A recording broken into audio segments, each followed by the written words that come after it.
Man.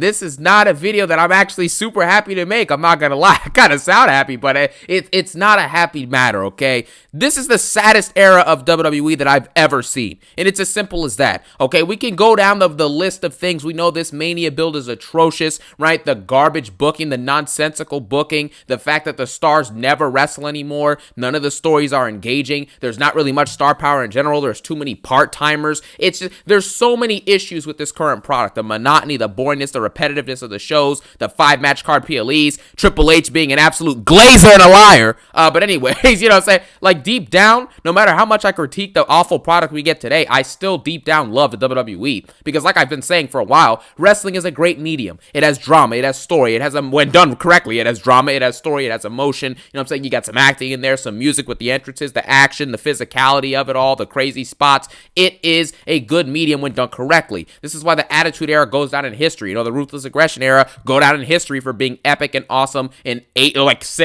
million people, you know what I'm saying, showing up to watch these Raws and SmackDowns week after week. So I critique the product in hopes of it getting better. Like with Marvel or DC, if you've been watching it since you're young and you like it, you're going to watch it as you get older regardless, you know? Or if you have a favorite sports team and you know they're about to get blown out in a playoff series or in a game, or, you know, their team just sucks in general, you got to ride it out in hopes of a better future. You only critique things because you love them, you understand? Now, we have to also discuss the fact that last year, I went to Mania 40, okay? I want WWE to be great. It's not a situation where I want to bash this stuff, but it sucks. So it has to be critiqued in hopes of it getting better and eventually, you know, somebody actually catching on. Like John Cena was basically copying my promos and what I've been saying about Cody for like a month now at this point. Bar for bar, he copied it and made a great promo out of it because the stuff is true. So with that being said, we have to start this video off and explain why this is the saddest era of WWE so far. So strap in, get your popcorn, get your water, and enjoy the ride that C-Jax is taking you on.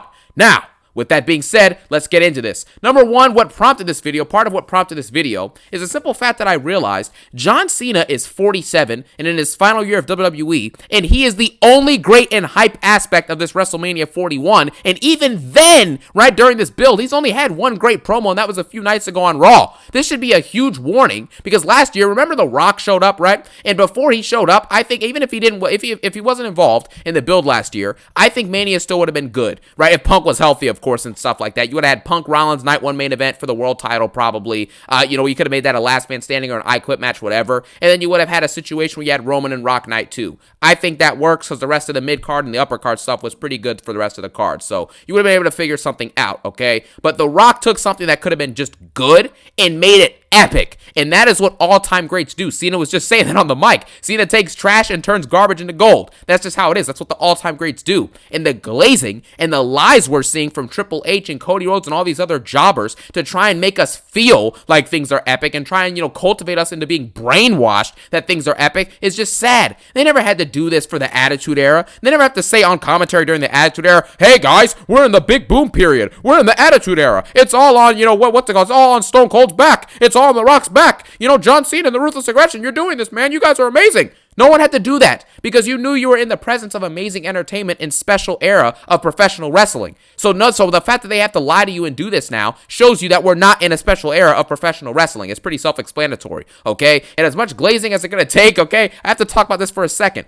Roman Reigns, and this is really sad when you think about this, Roman Reigns is the last newly built star over like the last 10 to 12 years or so, I would say, to have any inkling of actually turning garbage into gold, you know, or having an inkling of actually having that last, genuine superstar all-time great feel that a wrestler is supposed to have. And WWE has built him over the last 10 to 12 years to do so. Yes, the OTC arc so far, like I said a couple weeks ago, has been bad. And yes, the big dog had bad moments. I wouldn't say it's all bad because even at its worst, Roman Reigns still had 50% of the crowd booing and 50% cheering. So, or, you know, even sometimes it got to 80% booing and 20% cheering. But either way, that's 100% of the crowd control, which means that he is by de facto a star. And Roman Reigns is not John Cena. He's not The Rock. He's not Stone Cold Steve Austin. But dang it, at least he tried. You understand? Once he got his footing as a tribal chief, more often than not, we were getting elite stories, you know what I'm saying, every single time. And he was telling great stories. And that's why he's glazed and called a GOAT and all this other stuff, because he's the last resemblance of superstars of time times past. And it's as simple as that. The glazing we see for Cody Rhodes on television, right, for how amazing he is and how,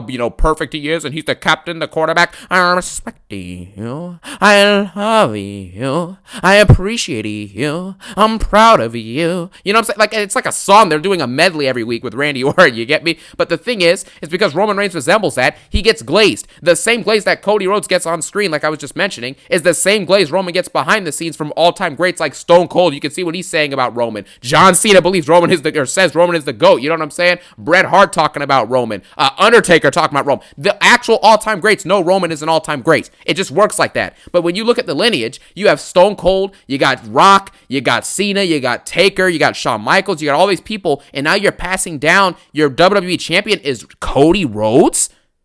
Just think about that. Cena, Rock, Austin, Shawn Michaels, Undertaker, whoever you want to slide in, Roman Reigns, Cody Rhodes? Stardust? That's what we're following that up with? It's a sad state for the company to be in. And Roman Reigns, say what you want, at least when he was on a PLE or a SmackDown or a Raw, you know what I'm saying, during the Tribal Chief run, he at least had us hyped and excited, or he had me at least hyped and excited for what was going to happen. I was hooked by the Bloodline story. That's what got me back into wrestling. And Roman left things better off when he left, you know what I'm saying, and lost his belt at Mania 40. They were a lot better than they were when he became the Tribal Chief in the COVID era, you know, and they were just struggling to get a quarter of the stadiums filled out in 2021 and 2022, and he built it back up to actually being serviceable for a period until Cody took the belt, and now it sucks. So it just is what it is. But no current stars have any appeal. And this is arguably the biggest issue because this stretches to different things. No current stars have any mainstream appeal, any hype, and any intrigue. And we're seeing this in this Mania season. Everyone is here, okay? The same people that made the Mania season or helped to make it good last year are here this year.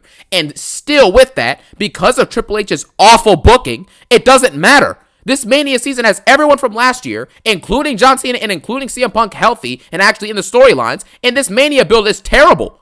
I just don't understand how this is even possible at this point. It's obviously part of it is Triple H's booking, but the stars themselves are just not as good as they used to be. And I do know there are a good portion of fans out there that are excited for the Rollins, Punk, and Roman triple threat, and at this point, even though I think it makes no sense, I don't like the story, and I think it's absolute garbage to build for this story, at least people have something to look forward to, I guess. I'm not looking forward to it, but you know what? At least you have guys like Roman there and Rollins there and Punk there to give you something to be interested in and intrigued by that's outside of John Cena, who's on his way out the door at the end of the year, you know? So at least you have guys there for, you know, to provide some hype and some intrigue and that are actually good at their job. So at the very worst, you're still excited to see them somewhat, I guess. And the sad reality is that the only stars that are actually going to go down as all-time greats that have been built over the last 10, 15 years, whatever, are going to be Roman Reigns and CM Punk and arguably Seth Rollins. That's it. That is literally it. And you've had all these people funneled in and out. NXT call-ups. You know what I'm saying? All these jobbers in NXT. You know what I'm saying? Hideo Itami was there when I stopped watching. Like Sami Zayn, all these people, Kevin Owens. These guys, Kevin Owens and Sami Zayn had decent mid-card careers. But these guys are not going to go down as all-time greats. There's too many mid-carders. None of these dudes actually have the ability to elevate themselves to go down as an all-time great. And it's as simple as that. And that's what ruins everything. Because the problem is, who is coming in the distance? Who do we see coming up that can actually be the next Cena or the next Rock or the next Austin or the next Roman Reigns even? They can't even do that. There's nothing coming in the future that lets me think and actually has me believing that, wow, man, some superstars coming up to elevate the industry and give us something we've never seen before, something special, something unique, something amazing, so they go down as an all-time great that even people who don't watch wrestling know their names. You know? Like, no one's going to have that, man.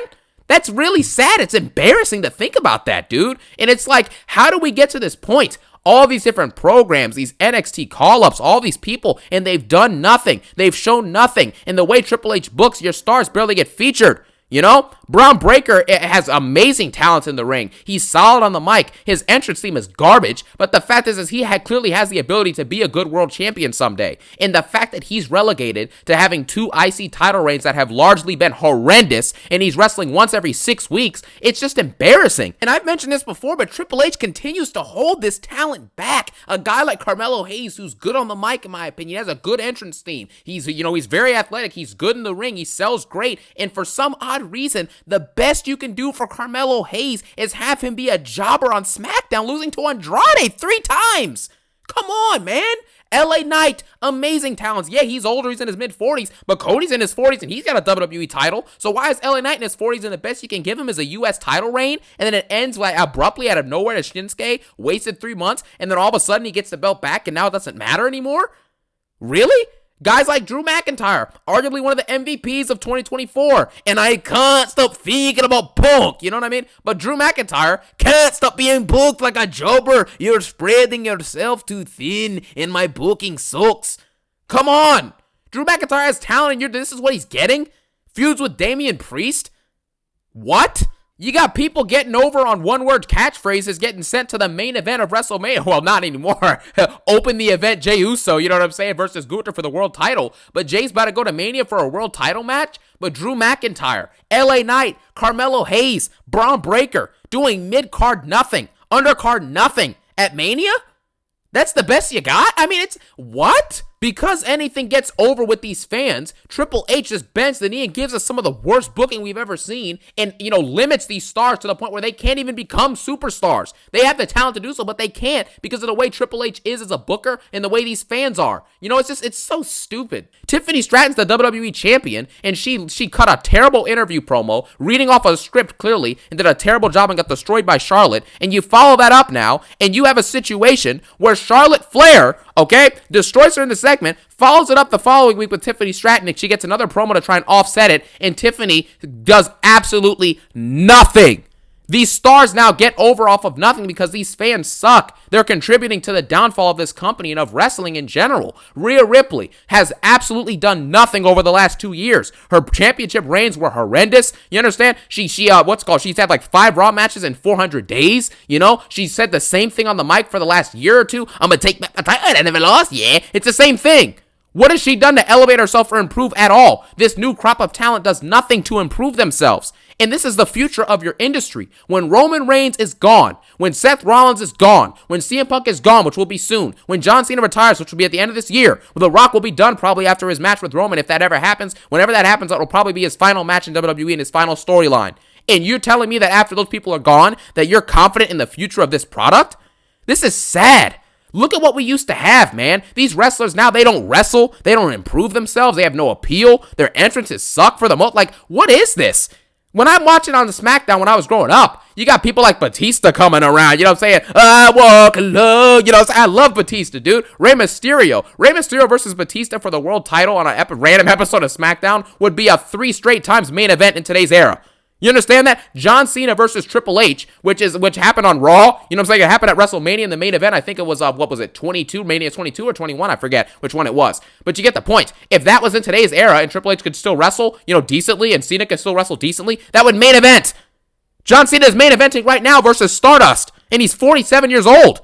The bare minimum for what we were getting in SmackDown main events back then are Mania main events now. And it shouldn't be like that. Things should be getting better over time. Players and wrestlers are, players in sports, obviously, for that analogy. And then obviously wrestlers for WWE should be getting better as time goes on, but we're regressing. No one's doing anything. No one's building on anything. And the fact that you have no stars to look forward to that aren't part-timers or aren't old and on their verge of, retiring from wrestling is sad. That is a sad state to think of, man. You used to have rosters loaded with 10 to 15 first ballot Hall of Famers, and if everyone right now in WWE were to retire, the only true first ballot Hall of Famers that have been built up, that I'm saying, and that are not like Rock or Cena or Punk, these older timer guys, the only ones you would have that are first ballots are Roman and Seth Rollins. That's it. That's embarrassing. All these years, all this, these ads and telling us how great everyone is, and we have nothing to look forward to. And the audience knows this, and we're going to talk about that in a second, but the audience knows this. We're slowly seeing it. And I just look at this is supposed to be the most hyped time of the year, and instead of that, we're in a terrible Mania build, and there's no hype, there's no intrigue, there's no stories, there's no Mania feel, you know what I'm saying? The big stars, the big feuds, the emotion, even the soundtracks. Now we get garbage like Fina.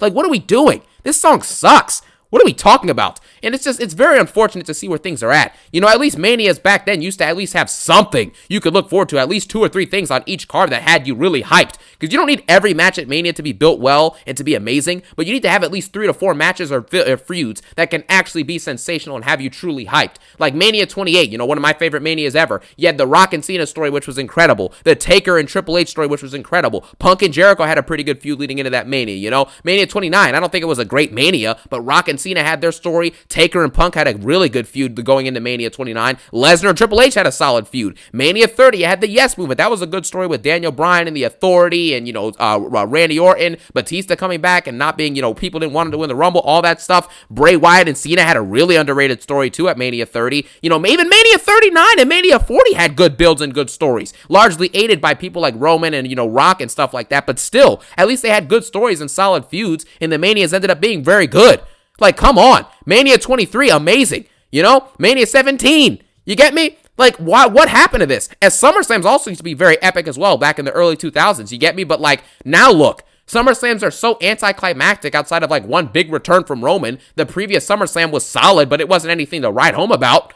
Like, come on. I'm just struggling to understand why there's nothing to look forward to. In the dry moments of the year, in the moments where things are supposed to be hype, in the moments where things are supposed to be, like, kind of, melodramatic, none of that. There's no drama. There's no stories. There's no impact. None of it.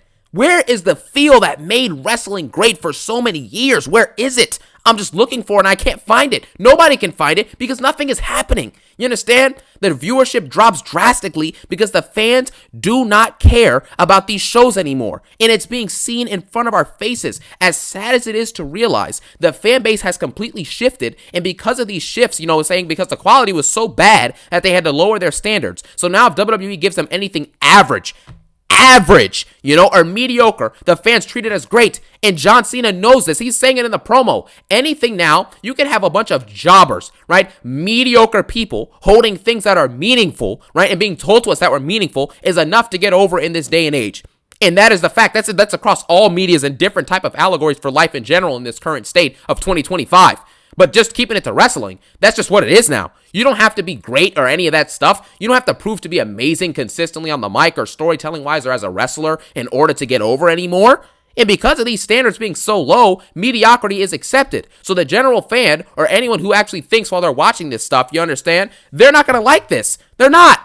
That's why Netflix, you had 6 million views worldwide globally, that, for the Raw Netflix deal. And then over just a 2-month span, you're already back down to barely being able to get 3 million consistently. How do you lose 3 million viewers in 2 months? That means that your product either sucks, which it does, or you have no stars to carry it and keep anyone interested, and you have no engaging stories and no reason to watch the shows. I've said this before. My buddy Lex, okay? If he said this to me, and then I was like, dude, you're absolutely right. He only watches like the PLEs every year, right? And he watches like the Raw or the SmackDown episode before the PLEs, and then obviously for Mania season and for SummerSlam, he'll watch the entire month before that of Raw and SmackDown, to stay up to date and know the biggest storylines of the year. And he's been doing that, and he hasn't missed anything. He's missed nothing. If you just tune into the big PLEs the month before SummerSlam or Mania, you're going to miss nothing yearly of WWE for the most part. You'll maybe miss like a match here and there or a great feud here and there, but outside of that, you're missing nothing. Nothing. There used to be a reason to actually tune into a Raw and SmackDown. Wow, that's Batista. Wow, that's Rey Mysterio. Wow, that's Jeff Hardy. Wow, that's John Cena. Whoa, the WWE Champion's actually going to fight in a tag match tonight. He's going to fight in a one-on-one. Oh, and next week he's going to fight again. And he's going to be at the pay-per-view. And hey, he's coming to my town. I'm going to go see him at the live event. You used to be able to see these wrestlers in every single facet, in every single way. And now you get them for one match on a PLE every 2 months. And then if it's not that, you get them on a meaningless tag team 5-minute match on SmackDown or Raw. And that's it. That's it. And they're lowering down the live events, so you're not even going to get to see them as much on live events anymore. So the fact is that from top to bottom, it's just in a very sad state the company is. There's nothing to look forward to. There's nothing to be hopeful towards. And there's nothing to actually hang your hat on. Wow, this is amazing. The only things to hang your hat on are part-timers who have been there for like over a decade. That's it. Why do you think your main events are filled with a bunch of 40-year-olds? That's all it is. CM Punk's in his mid-40s. Roman Reigns, I think, is like at 39 or 40 on the dot. Me and Roman actually have the same birthday. Fun fact. What I'm saying? Raise your ones to the sky and acknowledge C-Jax. Acknowledge your tribal chief, Roman Reigns. What I'm saying? Well, not anymore. This OTC arc sucks, but you get the point. Seth Rollins, about to be in his 40s, I think. John Cena's 47. Cody Rhodes, I think, is like 40 or 41, something like that. So everyone who's main eventing is in their 40s. Which shows me that you have done nothing to build up the current crop or new crop of talent to actually get us excited for what's happening. Everything that's exciting or hype about this company has to be built up by the people who have been there for a long time and that are trusted faces and trusted voices and trusted workers in order to make, make these shows special and make these storylines anything good. And that's as simple as that. So I feel really bad about this current state of wrestling. From top to bottom, it's just a sad state, and I hope it gets better. I truly do. But right now, it's a horrible product. It's a horrible product. And it's just, we have to acknowledge it and just be honest with ourselves. Nothing is going to change unless we're honest with where things are. And so it's a horrible product, and sadly, I don't see it getting any better anytime soon. As long as the fans stay like this, and as long as Triple H stays glazing and tells us how great it is without showing us any proof of any of this stuff, we're gonna be continuing to sit in the same spot with the same garbage content we've been getting for months on end. So that's the way I feel about it. Wrestling is in the saddest state that it's ever been, in my opinion. And yeah, that's all I gotta say, man. Thank you guys for watching. I love your support, man. I love you. I respect you. I appreciate you. You know what I'm saying? And I thank you guys so much for watching. Have a phenomenal day. Peace out in one love.